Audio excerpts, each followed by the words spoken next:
Australia has just found zombified bugs.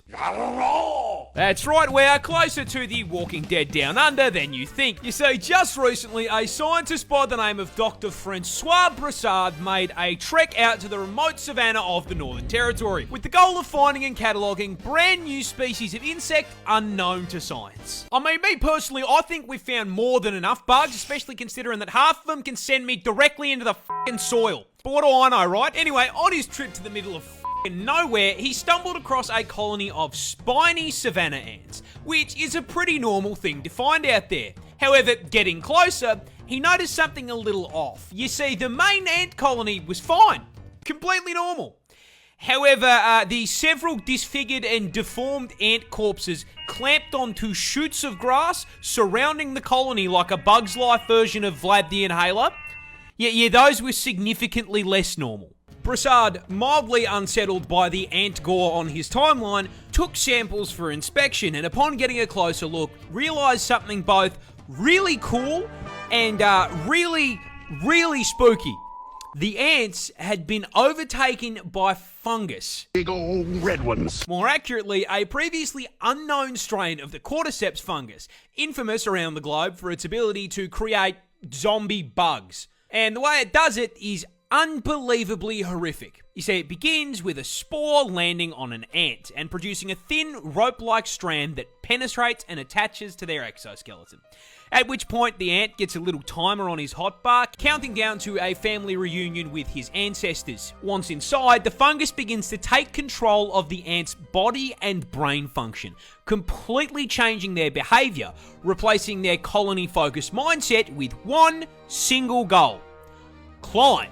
Its fungus-riddled mind drags its rapidly deteriorating body to the closest high point, which is usually a plant, with its final act being to clamp its mandibles onto the stem in a death grip. Finally succumbing to the infection and being completely consumed, its corpse blossoming into a fully grown cordyceps fungus and raining down spores onto the rest of the colony to continue the cycle of infection. Now look, I know this fungus is found elsewhere in the world, but it's a new strain and it was found in Australia. With my luck, I'm going to be playing The Last of Us against couch-sized spiders within the fucking week.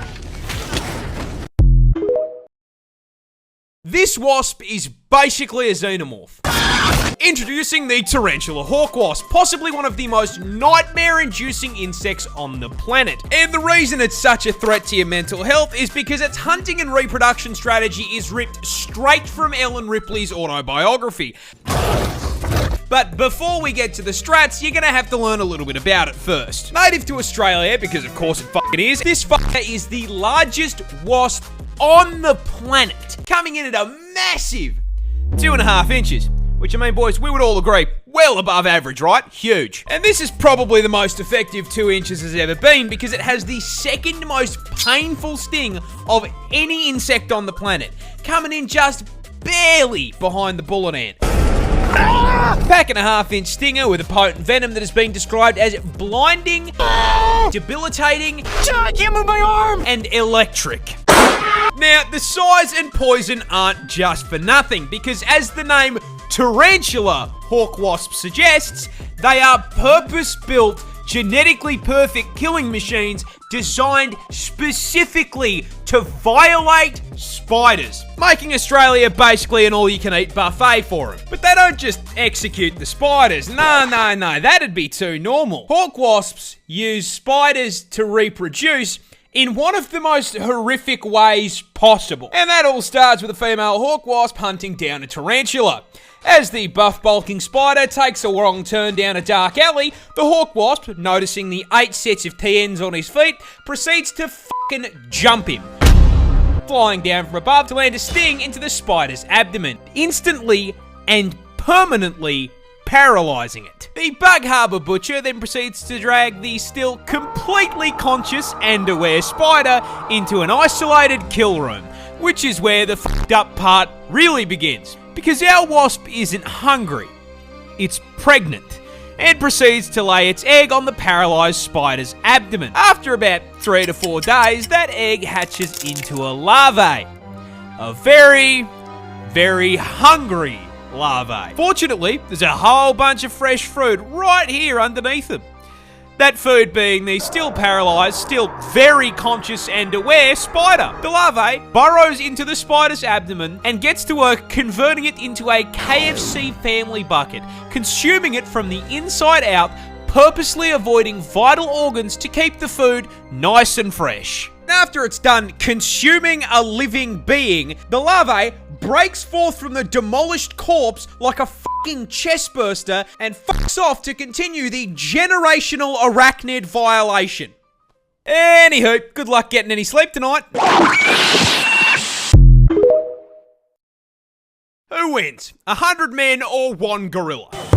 Well, to get your answer, we're going to have to look at our fighters for the most anticipated cage match of 2025. And in the red corner, standing at an impressive 6 feet tall and weighing a ridiculous 220 kilos, we have one singular silverback gorilla.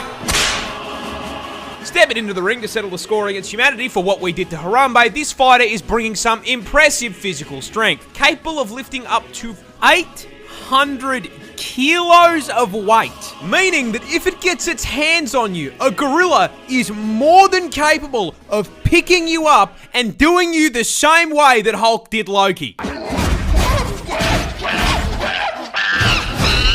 Now, on top of being stronger than Eddie Hall, they also have an unreal reach advantage with a 2.6 meter wingspan, which is a fairly major problem because a right hook from a gorilla produces 2,700 pounds of force. To put that into perspective, the human skull shatters at 1,400. So if Winston hits you with a haymaker, your head is gonna pop like a watermelon. And with the cage fight following the Mortal Kombat rule set, we can also factor in the gorilla's bite, because despite being a pretty gentle herbivore in the wild, they have one of the highest bite forces on the planet at 1,300 psi. That is 100 psi more than a polar bear. And now, with our fighters' statistics out of the way, let's get down to business. Can our gorilla win a fight against the 100 average men in the blue corner? Place your bets. Let's see who comes out on top. Yeah, look, I'm going to keep it real with you. Even with those stats, Winston here is getting bodied. I'm sorry, he's going back to the spawn room. Do not pass go. Do not collect $200. Directly to hanging out with Harambe in heaven. 100 people, it's just too fucking many. He's getting jumped. However, not to say he's not going to take a few with him. My guess is one guy runs up and gets swatted across the cage like a toddler, shatters his ribs against the bars. Second guy gets grabbed by the leg and given the Hulk treatment. About 6 other guys cop swings to the head and die instantly from broken necks. One dumbass is probably going to try to hit him off the top rope and get done the same way that Omni-Man did Nightwing. But at that point, the crowd probably jumps in and realizes that there are still about 90 of them and it's over. Not that the fight even needs to happen, but it wouldn't be the first time we lost a gorilla to human stupidity.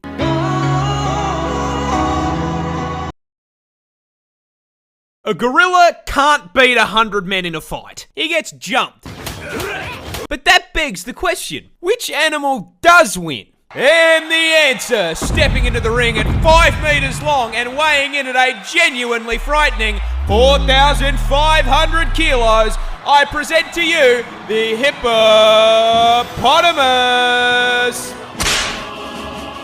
Yeah, look, a hippo causing a 100 long line at the gates of heaven after a fight is honestly pretty plausible. You see, despite the fantastic PR work Moodang has done for the hippopotamus community,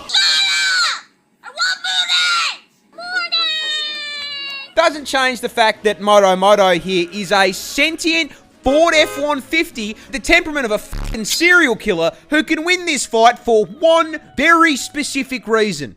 You can't fucking hurt it. Yeah!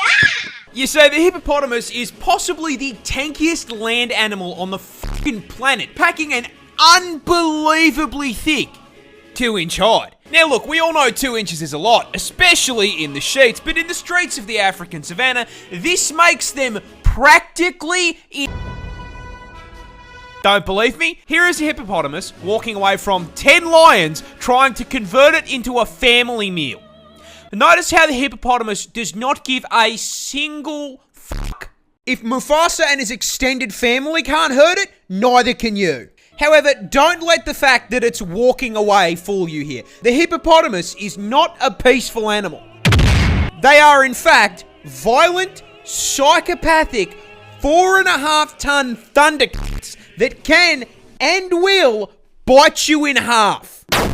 A hippo's jaw produces 2,000 psi of pure crushing force. So if he catches your ass, you are the watermelon. And as if the hydraulic press wasn't bad enough, don't forget they've got two 20-inch fangs in that mouth that'll put a hole in you big enough to stick your f***ing arm through. But honestly, the bite doesn't even f***ing matter. It weighs 4.5 tons and can run at 30k an hour.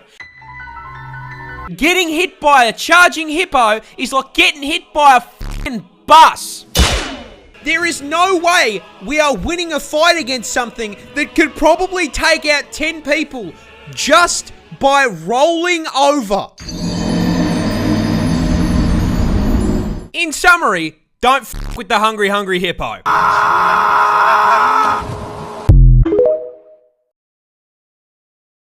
Komodo dragons are horror villains.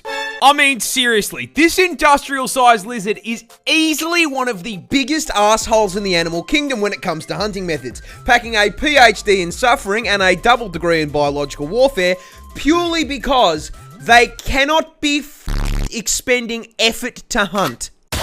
You see, Godzilla's little cousin here is the largest lizard in the world, weighing up to 166 kilos and being a full 3.13 meters in length, which means, for the short kings in my audience, if you're brave enough, banger mode of transport right there.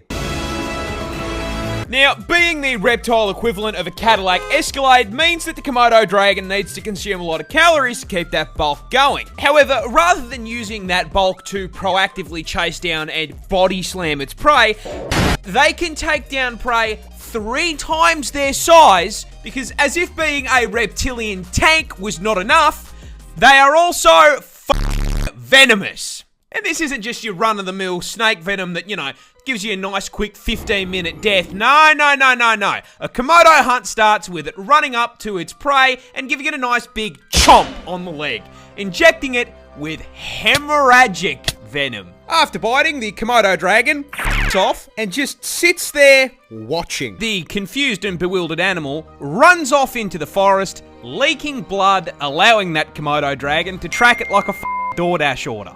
A week goes by, and that bite wound isn't closing because hemorrhagic venom prevents blood clots.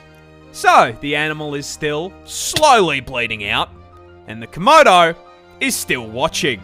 More time passes. That bite wound gets infected because Komodos are carrion feeders, meaning that the inside of their mouth is full of enough rotting flesh and bacteria to give Asmongold a run for his money. The infection begins to drain the animal's strength, and the Komodo is still watching. Another week passes. The infection has spread, and the flesh has begun to rot. And you best believe that f***ass lizard is still there watching like he's waiting for his meal to heat up in the microwave. Once the bleeding, disease-ridden animal becomes too exhausted to move on its own and collapses, the Komodo strolls over and eats it alive, shredding it into chunks if it's larger, or if it's small enough, swallowing it whole as it screams on the way down. Even for me, man, that's fucked. This is the deadliest snake in the world. Introducing the inland taipan, and being the deadliest venom noodle in the world, I will give you exactly one guess as to where it's found. It's Australia, of course it's in Australia. Be so serious here. Where the else did you think you were going to find it? Canada? More specifically, as the name suggests, the taipan is found inland in the outback. Luckily, extremely far from civilization, because this homicidal hospital hose is the definition of size doesn't matter. Because despite having extremely small fangs for a venomous snake, coming in at only 6.2 millimeters, the taipan is here to show you that you absolutely can feel less than an inch, because those fangs contain the statistically deadliest snake venom on the planet. Yeah, taipan venom is a pina colada of pain, containing, but not limited to, hemotoxins to cause blood clots, myotoxins for paralysis and necrosis, nephrotoxins to shut down your kidneys, and 3 different kinds of neurotoxin. Needless to say, if it bites you, you will get a headache, vomit up the entire contents of your stomach, collapse to the ground in agonizing pain, and then your heart and lungs will stop, sending you to meet God in under 15 minutes. And that venom is so potent that one bite contains enough toxin to do that to 100 people. But the funniest part of this snake's venom is that in the wild, they only hunt rats and mice. The deadliest venom on the planet, and they are using it to pack up Remy the rat. It's like hunting a rabbit with a AWP. That's the cutest thing I've ever seen in my entire life. Counter-terrorists win. This snake can take your arm off. 'Tis but a scratch. Scratch? Your arm's off! Introducing the fer-de-lance, a species of pit viper native to South America and Mexico, with this particular nope rope having quite possibly one of the nastiest bites in the world. This is a fairly major problem, because this little has the temperament of an eshay at a train station, being incredibly aggressive and extremely territorial. Both of you's give me your wallets and your shoes, bar, otherwise I'll cave your heads in right here, right now, bar. In fact, this toxic garden hose is such an aggressive little within its range, it makes up an average of 50% of all snake bites. However, despite the huge number of attacks, it's only fatal in 6% of bites. So why is it such a problem? Just because you live the bite doesn't mean you'll want to. You see, when a fer-de-lance bites you, this massive viper sinks its huge inch-long fangs into your skin and injects you with 2 teaspoons of venom. You will at this point notice a little status effect bar appear on the bottom of your screen. Don't worry about that. That's a mystery mouse tool that'll hurt us later. Upon being bitten, your blood pressure immediately crashes lower than the stock market, and you start to feel very ill. The bite wound feels like you've been shot in the leg, you start sweating like someone's looking through your browser history, and then you start puking your guts up. Shortly followed by your collapse into the ground in agony. Now, fer-de-lance venom is hemorrhagic, so while you're having a frat boy moment on the ground, the venom is breaking down the walls of your blood vessels, causing massive internal bleeding. At the same time, it's seeping into your bloodstream, causing it to thicken and start throwing clots. But hey, you're in luck. You were with a buddy when you got bitten. They rush you to the hospital, and because it's such a common snake bite, they have the anti-venom on hand and administer it immediately, counteracting the venom's effects. There is just one problem.